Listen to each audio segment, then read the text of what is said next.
I worked at that company longer than most of my colleagues had a driver's license. 17 years, 16 directors, 15 logo updates, and only one office cactus that outlived them all.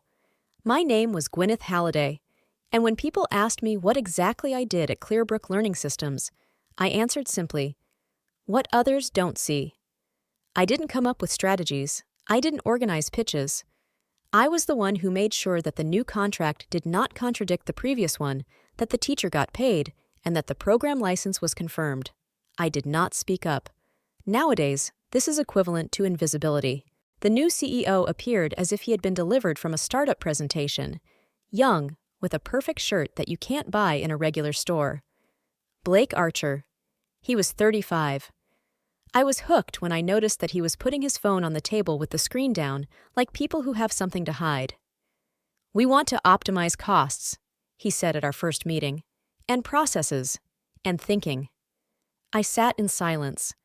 When someone is optimizing thinking, you have to keep an eye out.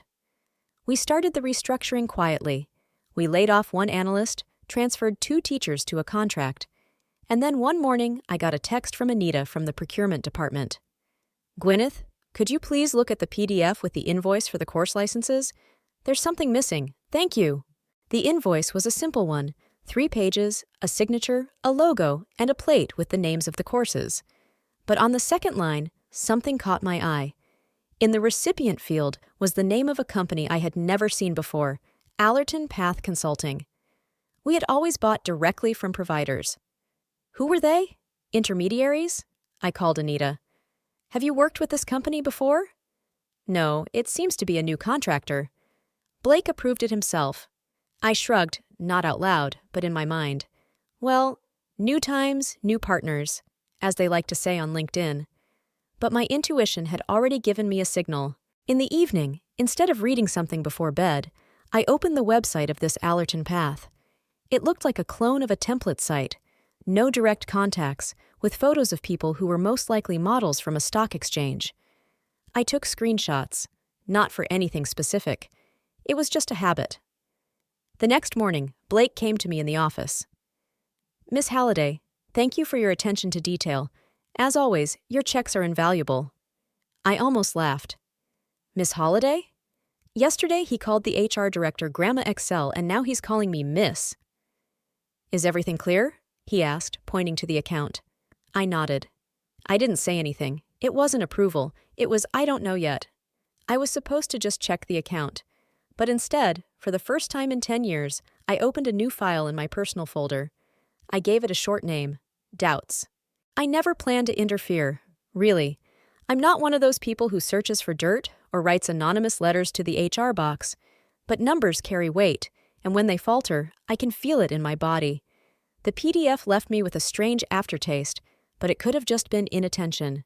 The human factor, as Mary the accountant says. But what keeps me awake is the doubt that doesn't want to die. And so I did one simple thing. I opened the Allerton Path Consulting website again. This time, from my home laptop, at night, with a cup of chamomile tea that I never finished. I was looking for the company's license number, which is a mandatory requirement in our state. Even a GED tutor has a number in the registry system, and then the strange began. The registration code was listed on the main page. It was a simple 9-digit number. I entered it into the State Register of Educational Service Providers. Number not found. Okay, I'm checking it again. Maybe it's a typo. Same thing, nothing. I open WHOIS, a domain database where you can see when and by whom the site was registered. The site was created 2.5 months ago. The registration email is anonymous Gmail. Officially, the company that processed our invoice for $47,600 does not even exist as a legitimate educational provider. I just sat there in the dark with my hands in my lap. Like after an accident, not injured, but something was buzzing in my head. And then I remembered. In Blake's office, in the background of Zoom calls, there is a frame with a Harvard diploma. For some reason, it always surprised me. A Harvard diploma is not a thing that you put on the floor, propped up against a cabinet. It has to hang. People show it off. I zoomed in on a screenshot from an old meeting and read it. Blake Archer, School of Education, Harvard, 2009. It no longer looked like a trifle, but it wasn't proof either. I took the official route. I opened the online catalog of Harvard Ed School graduates. Access is free. I search by year, 2009. Last name Archer, first name Blake, 0. I repeated it again. I even looked for Archers who had changed their names. But no one like him. Not a single Blake, not from this school, not from this program. I closed the laptop and just sat there for a moment. Not angry, not surprised, but depressed. Again, that feeling familiar to all women my age. If you speak, you will be scandalous. If you keep silent, you will become an accomplice. And then I did something completely atypical. I started writing a diary, in a notebook, on paper. I called it Inconvenient Questions. I wrote briefly. No emotions, just the facts. 9:12 p.m. The contractors' website was created 2.5 months ago. The Harvard diploma is not in the public record. Blake is the only one who approved the deal with Allerton. Funds were transferred through an unknown account at Wells Fargo.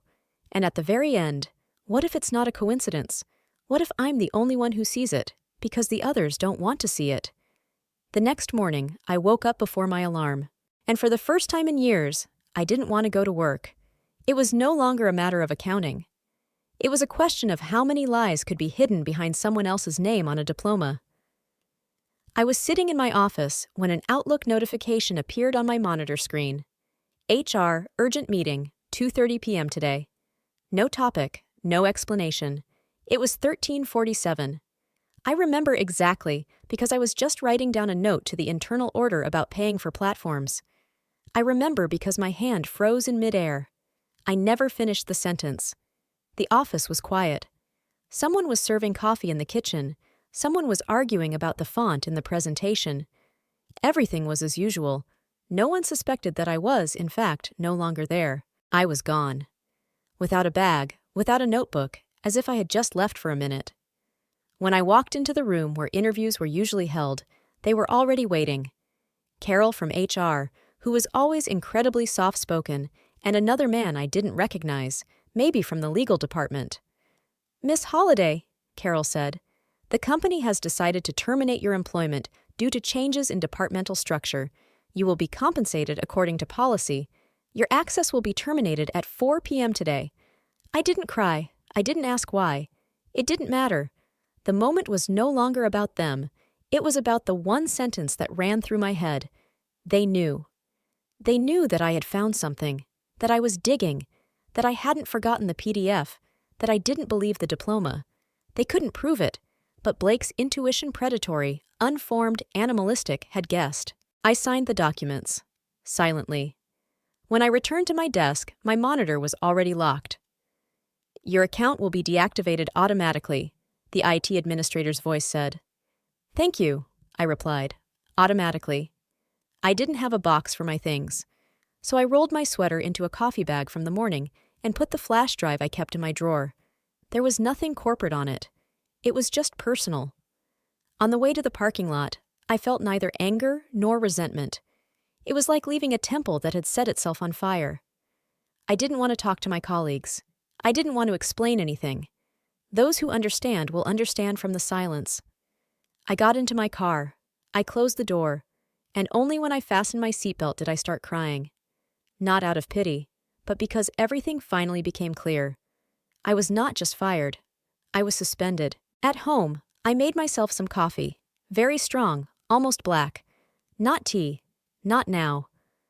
I opened my personal laptop, found the file, Inconvenient Questions, and reviewed what I had written down a week ago. The diploma, PDF, license, WHOIS. And then I remembered that in the corporate system, we had an archive of old internal presentations. I had saved one from the very day Blake presented the updated strategic model. It had a video. Something he said surprised me, and I wanted to write it down verbatim. I opened the file, and there, at the 17th minute, was Blake in an ice-colored suit, smiling. "I am very pleased to be back in the education sector after getting my master's degree at Harvard Ed School. It was an important experience. I'm sure it will help us create a system that teaches both thinking and scaling. I paused the video. I looked at the frozen face on the screen. Yeah, I said out loud. The metadata of the video file includes the date of creation, location, and author. I saved everything. I didn't know what I was going to do with it yet, but I knew that I wasn't studying strange PDFs anymore. I was dealing with a fake person in a position of power running an education company. This was no longer a story about a diploma. It was a story about power given to someone who never deserved it. The next morning, I woke up at 6:10, without an alarm clock. For the first time in years, I had no hurry, but instead of emptiness, I felt an unexpected clarity of thought. It wasn't a grudge. It was a plan. I made coffee. I sat down at my laptop, and for the first time, I felt that I was not just digging. I was documenting a crime. I started with video. I opened Clipsharp, an old editor that still remembers how to make cuts without losing quality. I found the exact moment when Blake says, Harvard Ed School. I added subtitles, saved a copy with the timecode. I named the file fakedegree_clip01.mp4. Then I opened the WHOIS report on allertonpath.com.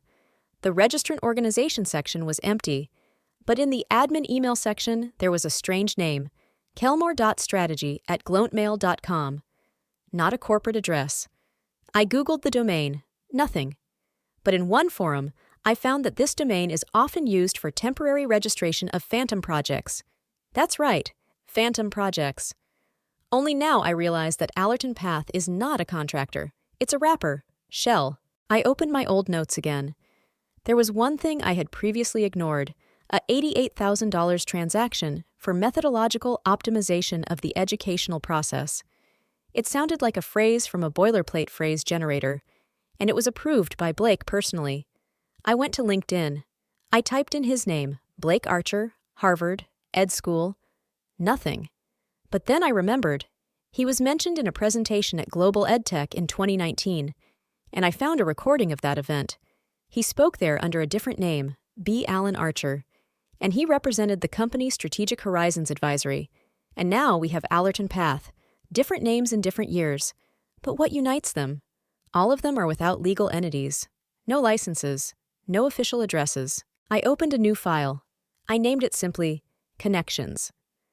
I began to draw a diagram, essentially a chessboard. Blake is in the center. In a circle, fictitious companies. Some have disappeared. Others are still active. But all of them had one thing in common. Money was disappearing. There were no results. No reports either. It was no longer just about my doubts file. It was a case. And I needed a stronger player. I thought of Mark, a former lawyer at the company who had left after the restructuring last year. We used to work together on contracts for the Learnia platform. He was honest, and he always had backups. I wrote him a short email. Hi Mark, it's Gwyneth. I have a question about a contractor company. Can we talk in confidence? There's something that looks strange. I have the facts. It's serious. Less than 15 minutes later, she got a response. Gwyneth, of course. I've noticed something too. I'm not surprised you're aware of it. Can we meet today at 6 p.m.? A coffee shop off 3rd Street. I read the message several times, not with joy, but from the realization that I was not alone. At 5:45 p.m., I left the house. A warm sweater, a bag over my shoulder. It contained a flash drive, a printout of the WHOIS query, connection diagrams, screenshots of payments, and another document, my own contract with Clearbrook, with the right to use archival materials for educational purposes. This is exactly what I was doing. Education, only now not for students. It was for the court. When I went into the coffee shop, I was no longer fired. I was a witness, and there was more truth in my bag than in their entire office. I couldn't see Mark right away. The coffee shop was semi-dark, and he was always given away only by his eyebrows. Black, angry, even when he laughed. This time, he didn't laugh. Gwyneth, he said, and it was enough to make me feel that I wasn't crazy. I'm not alone. I pulled out the flash drive. There was a video, WHOIS screenshots, copies of invoices, and another email with edits Blake had made by hand. To a contractor who, as it turned out, didn't even exist. He silently took the flash drive, inserted it into his laptop, and looked at the screen. He ran his fingers over the keys, quickly, precisely, as always. "I knew he was up to something strange," he muttered. "But then I was told, it's not your question, it's the level of the board of directors." "And now it's my level," I said quietly. "And you're ready to prove it?" "I have already proved it. I just need someone to see it who can push the right buttons." He nodded. He looked at me for a long time. Then he said, "I have one person. She used to work in audit. She's retired now, but for special occasions. She doesn't say no.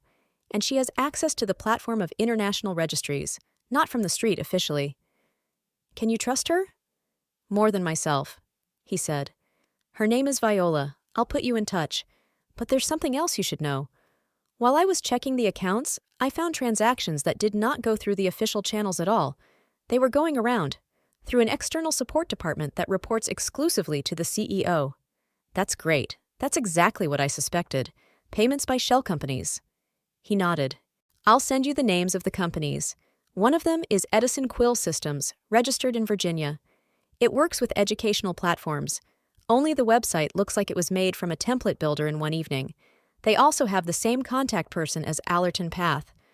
I took a sip of water and looked at the diagram in my notebook again.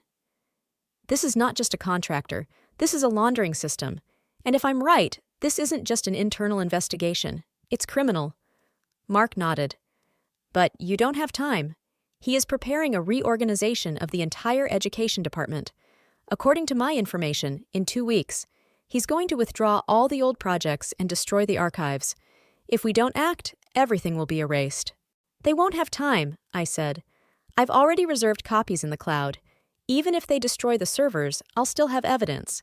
But I need an official appeal, anonymous, and encrypted." Mark smiled. "When did you become so paranoid?" "When I got kicked out for asking too many questions." He wrote something in his notebook.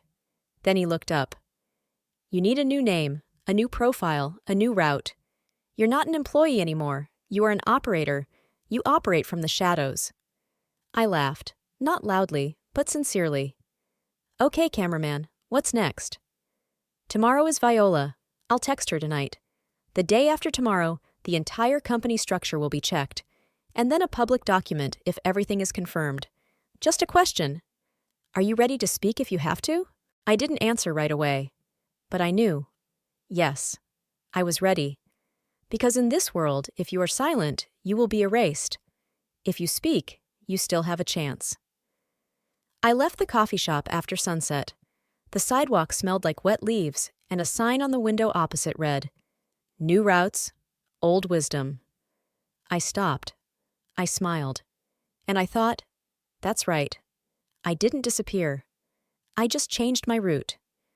"Do you have everything with you?" Viola didn't waste time with pleasantries. She got right down to business. I handed her the flash drive, the same one that had already been in Mark's hands, and in my pocket, and in my laptop when I was watching the conference video again in the middle of the night. "Here is everything I found, including WHOIS, payments, links to official requests, and archives of correspondence. Some files are duplicated in case something gets lost." Viola nodded briefly and plugged the flash drive into her laptop. We were sitting in an office that looked more like an old library. Wooden cabinets, dust on the frames, light only from a lamp. The perfect place to pick apart a lie by its bones. "Wow," she said after 15 minutes. "This is not a contractor. It's a cascade of bogus contracts.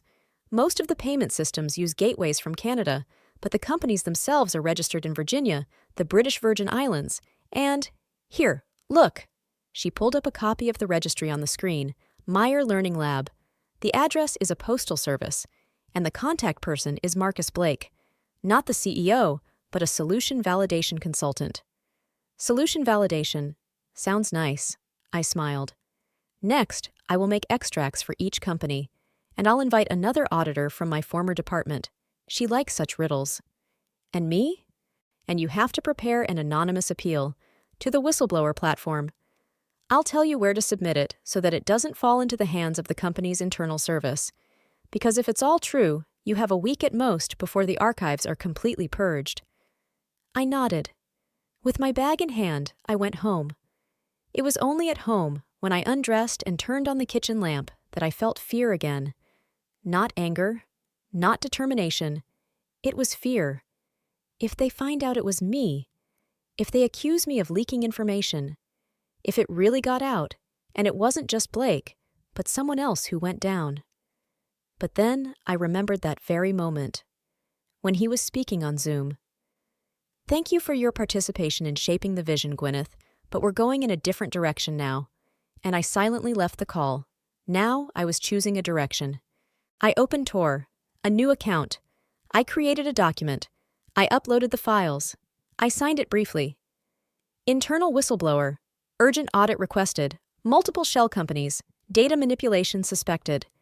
Just like Viola said, no words, no trace. And finally, I pressed send. I waited for 3 hours, and then an email came, with a confirmation of receipt, and also with a request to decrypt some of the information and pass on the key. This meant one thing: the appeal was read. And they saw something. So, time was starting to play against them. The next morning, I received a message from Mark. An old friend from HR sent me a non-public memo.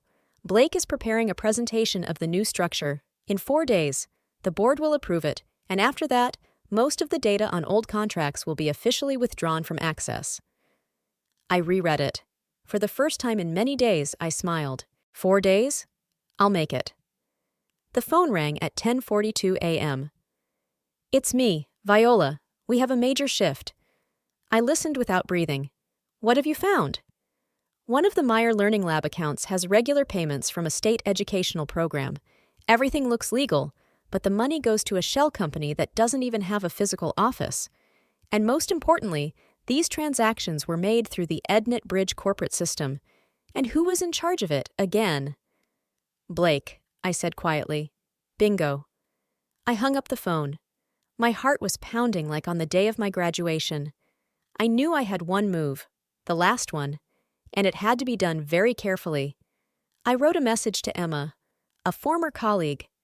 To be more precise, an analyst who still worked on the same team where Blake had done the optimization. Hi, I need to check on something. It's informal, and it's not against you, but there's a risk that you've all been taken advantage of. If you can, I need you to check for new entries in EdNet Bridge, especially payments marked MLL or ML Lab, and whether there are active accounts that have no owners." She replied in 20 minutes. "There is something strange there. There is a profile named L. Jonathan, without a photo. He has access to everything, and there are 3 transactions marked MLL 23. It looks like test transfers.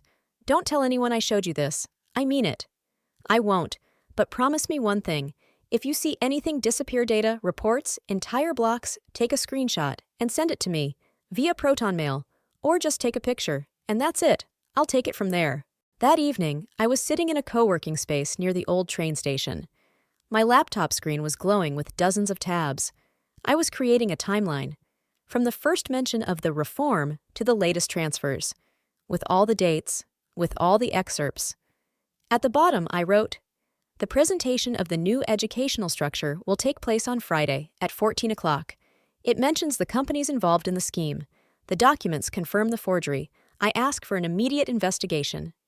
This was Appeal #2. It was made through another platform. This time, it was not anonymous, but with a pseudonym. And then I took the plunge. For the first time in weeks, I wrote to Mark myself. "Do one thing for me. Send a warning to the Ethics Committee, formally, and report that we have a suspicion of laundering budget funds through study grants, and let them try not to react." He responded instantly. "Do you want a war?" I just put a full stop. I want to prevent this from happening again, and to do that, we need to break the window. It was 2 days before the presentation, and this time I knew I was not alone. I knew the exact time, 13:55. The presentation started at 2 p.m., but I was not among the audience. I wasn't sitting in the second row holding a branded notebook with a logo. I was at home, at my laptop, with 2 phones, 1 iPad, and nerves stretched like a string. Emma had sent the last message an hour before the start. Blake just walked in. With a flash drive, he put it in the shared laptop. The file is called rebuild_ed_2025_ via I'm scanning it, but I'm going to do it quickly. There is a page about MLL, an innovative partner. Everything is still alive. In response, I just wrote, "Okay, I'm ready." That day, I was not a teacher and not a former employee. I was a scanner, an archivist, a witness. Each new message was like a real-time court record, and with each of them, my hands clenched even more. 1412, the first recording. Slide 5, the new structure. MLL is listed as the primary coordinator of STEM initiatives. It says, based on a partnership with EdBridge, piloted in 2023. We knew there was no such test. I had a letter of denial from the EdBridge platform itself. 1420. Emma sends another snippet. Blake says, "This is our investment in transparency. The audience is silent. Someone asks if there will be access to company reports. He sidestepped the question. He says, it's a matter of trust." I wanted to scream, but I was silent, because silence was a weapon now. 1434. The whistleblower platform sent a message. Your request has been transferred to the verification phase. A request for supporting documents has been sent to the institution's official auditor. You can provide an extended dossier directly or through an authorized representative. I forwarded this to Mark. They're ready. Send it over. But then there was silence. The presentation was coming to an end, and nothing had changed in the system. No refutation, no emergency stop. Only at 15:03, an hour after the start, I received another message. It was from Viola. Blake has requested an urgent archive of EdNet blocks. It's a typical cleanup, but we still have access. I'm uploading the excerpts now. That was the answer. They knew they had lost, but they tried to cover everything up before morning came. I gathered everything: excerpts, screenshots, letters, copies from the platforms, and signed it with a single word: reroute.zip. I sent it to the cloud with self-destruction after 72 hours, and she gave access to only 3 people: Mark, Viola, and myself. At 15:30, I made myself some tea, and for the first time in a long time, I turned off all my devices, not because I was done, but because the next move was no longer mine. Monday, 7/16. I receive an email on my phone with no subject line, just a short one. You have been invited for an interview as part of an internal ethics review. Attendance is not mandatory, but preferred. Place: Office 3.17. Time: 12 o'clock. I read it twice. An internal interview was a term that sounded like a warning in the corporation. The optional made me feel sick to my stomach, but I knew that to leave would mean giving them control over the narrative. I dressed calmly, darkly, no jewelry, no emphasis, but with a flash drive in my pocket. It had everything on it: tables, screenshots, structures of pad companies, signatures, excerpts. Every step I took was recorded. Every action was legally sound. The 3.17 office was cold. Literally, the air conditioner was hitting me in the back. There were 3 people at the desk: a woman with an in-house legal service badge, a guy I recognized, Marco from IT Control, and the third one had no name, just a notebook and a pen. "We won't record," he said, not looking me in the eye. "I will," I replied, and put the recorder on the table. If this is an informal conversation, I have the right. They looked at each other, but did not object. "We want to understand the context," the lawyer said. "Your participation in internal audits, your investigation. What was your motivation? Why, do you need to be motivated in the company not to be silent?" I smiled. I wasn't paid. I was not offered a promotion. I just saw that it was all fake. I opened my tablet. On the screen was a chain of payments from Meyer Learning Lab to Edison Quill Systems, and then to the contractor's internal accounts. The schemes are so obvious that they could be explained to a 5th grader, but no one here wanted explanations. They wanted silence. "Were you collaborating with someone?" the third man asked. His voice was even, but his face was tense. "Who gave you these documents?" I looked at him, slowly, calmly. Public registers, reports under the law, on transparency of charitable foundations, and an archived copy of the website they had forgotten to take down. Everything is legal. We still have to ask, do you realize that the scale of the accusations could lead to publicity? I hope so, I smiled, because you're doing a terrible job of it in private. They remained silent. I could feel their advantage disintegrating.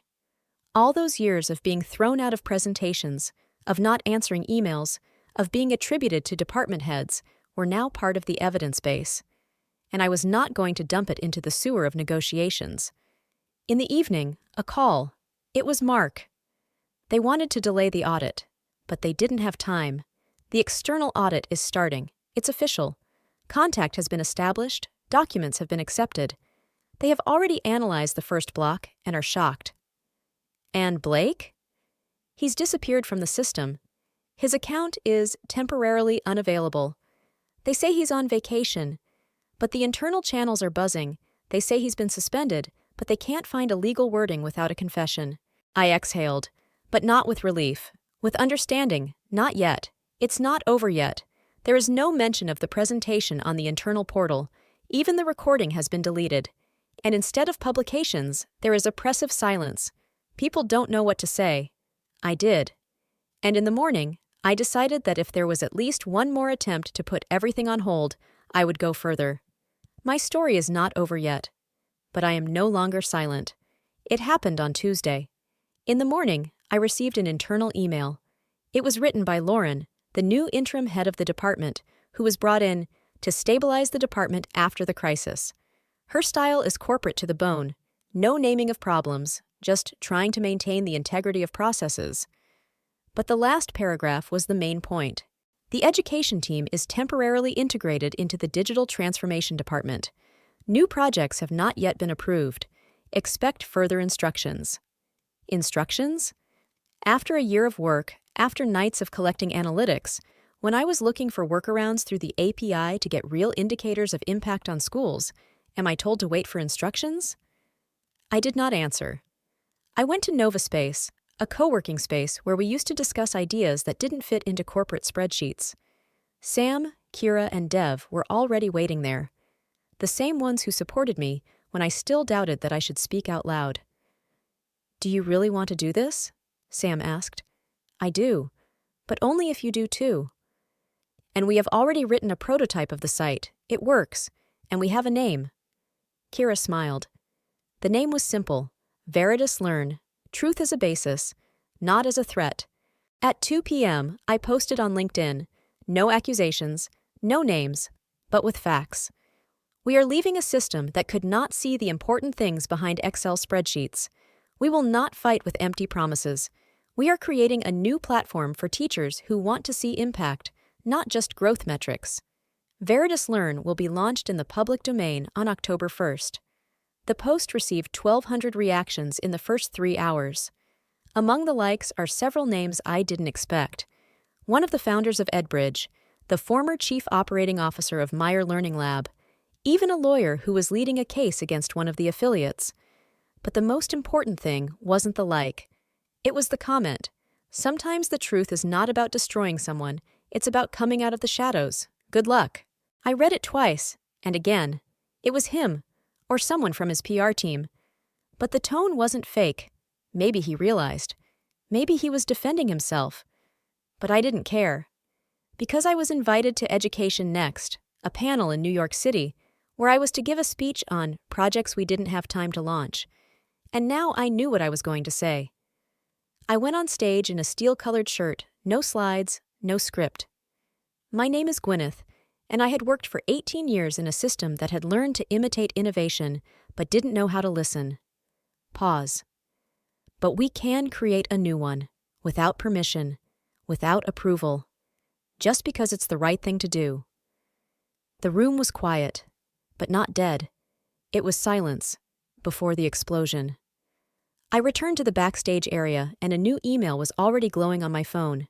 Gwyneth, if you are open to partnership, we would like to discuss the possible integration of your methodology into our educational network. We have currently stopped working with Meyer Learning Lab. Sincerely, Head of Education, Impact Cloud. I didn't reply right away.